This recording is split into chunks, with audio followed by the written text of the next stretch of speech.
Okay, we are recording. Good evening, and we are convening a meeting of the DEI Subcommittee of the Charter Review Commission at 5 o'clock on June 28th, 2021. I have two primary agenda items for today to get through probably pretty quickly, but we will see. One is just to have a quick discussion about the language used to describe this amendment, and then following that, the explanatory statement for the actual drafted proposal for the amendment. Beyond those two things, does anybody else have any agenda items to add? Nope. Okay. So the first thing was after chatting with team members last week and looking at the survey results, I thought it would be worth discussing whether to change the name from diversity, equity, and inclusion to something else. After further discussion in the drafting subcommittee meeting on Friday and offline with a couple folks, I did a little bit more looking around. One of the points that was brought up was that it would be good for it to reflect what else is happening in the other local organizations and agencies. Some of what I found, the City of Vancouver has a Director of Diversity, Equity, and Inclusion. Clark College has an Office of Diversity, Equity, and Inclusion. Washington State University Vancouver has an Office of Equity and Diversity. Multnomah County has an Office of Diversity and Equity. Washington State has an Office of Equity, and Clark County employees are running their own equity, diversity, and inclusion group in at least one department and county-wide. So if anyone has additional thoughts or would like to, so currently, because we never agreed to change anything, we're still at DEI, diversity, equity, and inclusion. If anybody has further discussion or would like to move to make some language change, I think now's the opportunity. So looking at that, it sounds like in the most cases DEI is used together, but in some cases it's was diversity or equity, diversity and equity. Is that what like Multnomah County? Yep. Does equity include inclusion? Generally, it's well, one does not necessarily mean the other, but yeah, they frequently compared. For those six organizations, all six included equity, and the ones that did make it shorter, either dropped inclusion or dropped inclusion and diversity out of that combination. And so it seems to me that the best alignment and common practice is to use all three. And I'm feeling okay with staying with all three, but I wanted to give an opportunity for discussion if there was a need. Yeah, I think doing what is similar, especially with our jurisdictions that have their own offices or officers, is probably in the best interest, just so there's that consistency. The city of Vancouver is doing something different, and I'm glad that you did that research. That's really good. So thank you for doing that. But yeah, that would be my vote. Is just whatever seems to match the most agencies that the county works with. Okay. Thank you. Any further thoughts on that one, Terry? I thought we had it settled that, yeah, but no, nothing that I'd like to talk about. Okay. All right. So So I do want to kind of, because I know the issue in the room is what's happening at like Camas schools, a little bit Ridgefield schools, but mostly Camas and Washougal. That is, and elsewhere around the state, it's on the issue of critical race theory. And it's in the kind of broaching what's been passed at the legislature level and the fact that it's school districts trying to form some type of policy around that direction from the state. I think we're a little different in this respect, and we're not trying to craft a school board resolution. We're not trying to tell people what to teach our kids. We're trying to formulate a department that kind of matches what other jurisdictions and agencies are doing. mhm.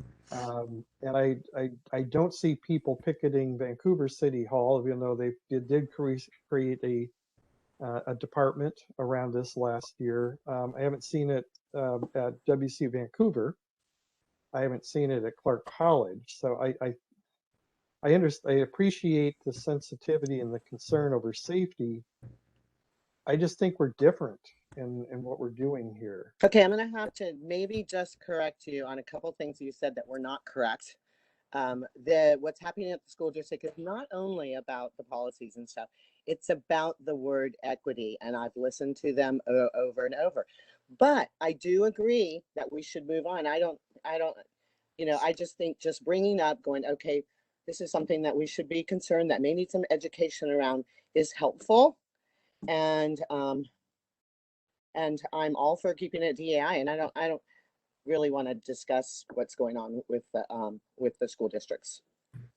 Thank you, Terry, and thank you, Chuck. I mean, these are all good points, and this is definitely an important topic to be discussed in, I think, other avenues than here. It seems we're decided on the language for this amendment being the diversity, equity, and inclusion. So I think we can move forward and look at the explanatory statement if that's okay.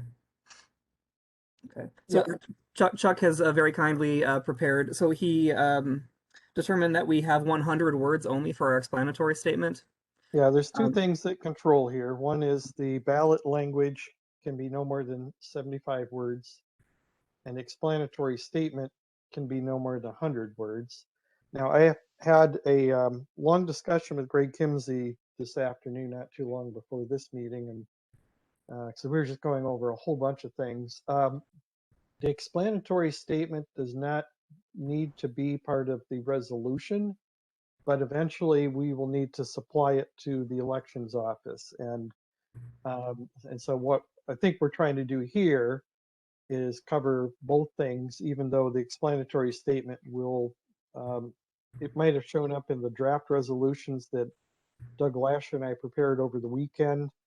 Greg Kimsey said we should be taking it out and having that set aside because it's not part of the body of the resolution. But the amendments that we're proposing do need to be part of the body. So that would be the ballot language and the actual change. The explanatory statement can reside separately, but it'd be nice to address both of them now. So we just have that finalized for Wednesday. Okay. So it sounds like we are set for what is necessary currently. And we might as well take a quick look at that 100 words language. Chuck sent me some copy for that, and I made some very, very small edits. I'll put it in the chat here so you can read. But with only 100 words, we can't say a whole lot. But I would want to reiterate too that this explanatory statement is not the be all end all for explaining this measure, because we will still have that. We will be requested by the auditor's office, if I remember correctly, to produce the for and against arguments for each of our proposals, and that will be an opportunity. No, actually, we don't. Okay. What we will need to produce, and so I actually need to cover. We'll probably cover this on Wednesday. Mm-hmm. When we deliver this resolution, which, by the way, Kim will need to have wet signatures. We will need to accompany it with names of up to 3 people for the statement for committee and up to 3 people for the statement against committee. It's up to that committee, each of those committees, to actually write the statements, and those who are involved with either of those cannot use their county email addresses to do that. But we don't need to supply the statements. So what we'll probably do on the 7th is pass the resolutions, and that Greg really stressed, pass the resolutions on the 7th. And I suggested to him, as soon as we're done with that action, we get approval from the commission to send out a press release asking for names or volunteers to be on the statement against committees, because I'm assuming in this and others, we will not have an issue coming up with people who want to write the statement for. But that we give people 2 weeks to volunteer. Once that period is ended, then we attach those names for both the for and against committees, along with the signed resolutions. We deliver those to the elections office. So it'd be about July 21st, we'd be doing that.